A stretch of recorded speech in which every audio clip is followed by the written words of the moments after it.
നമസ്കാരം, ഇത് IBN മലയാളം.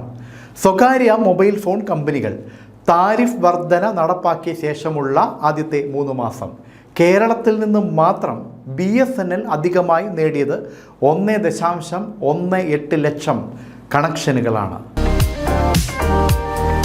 വിപണിയിലെ മറ്റ് 3 പ്രധാന കമ്പനികളും 3 മാസമായി ഇടിവ് തുടരുകയാണ്. വിപണിയിലെ ഒന്നാമനായ റിലയൻസ് ജിയോയ്ക്ക് കേരളത്തിൽ മാത്രം 3.7 ലക്ഷം മൊബൈൽ കണക്ഷനുകൾ നഷ്ടമായി. എയർടെല്ലിന് 41,200 കണക്ഷനുകളും വോഡഫോൺ ഐഡിയയ്ക്ക് 2.23 ലക്ഷം വരിക്കാരെ നഷ്ടപ്പെട്ടു.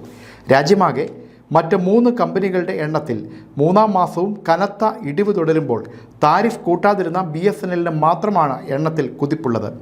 രാജ്യമാകെ കഴിഞ്ഞ 3 മാസത്തിനിടയിൽ BSNLന് കൂടിയത് 63 ലക്ഷം വരിക്കാരാണ്. ഏകദേശം 2 വർഷക്കാലമായി വരിക്കാരുടെ എണ്ണത്തിൽ ഇടിവ് തുടർന്ന BSNL ആണ് ജൂലൈ, ഓഗസ്റ്റ്, സെപ്റ്റംബർ മാസങ്ങളിലെ ടെലികോം റെഗുലേറ്ററി അതോറിറ്റിയുടെ കണക്കിൽ കുതിപ്പ് തുടരുന്നത്. ജൂലൈ ആദ്യവാരമാണ് Reliance Jio, Airtel, Vodafone Idea എന്നിവ നിരക്ക് കൂട്ടിയത്.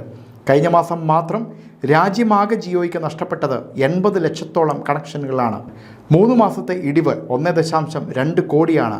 രാജ്യമാകെ എയർടെല്ലിന് 55.38 ലക്ഷം വരിക്കാരെയും നഷ്ടപ്പെട്ടു. വോഡഫോൺ ഐഡിയയ്ക്ക് 48.42 ലക്ഷം വരിക്കാരെയും നഷ്ടപ്പെട്ടു. ടെലികോം നിരക്ക് വർദ്ധിപ്പിച്ചത് മാത്രമാണോ കണക്കിന് പിന്നിലെന്ന് വ്യക്തമല്ല.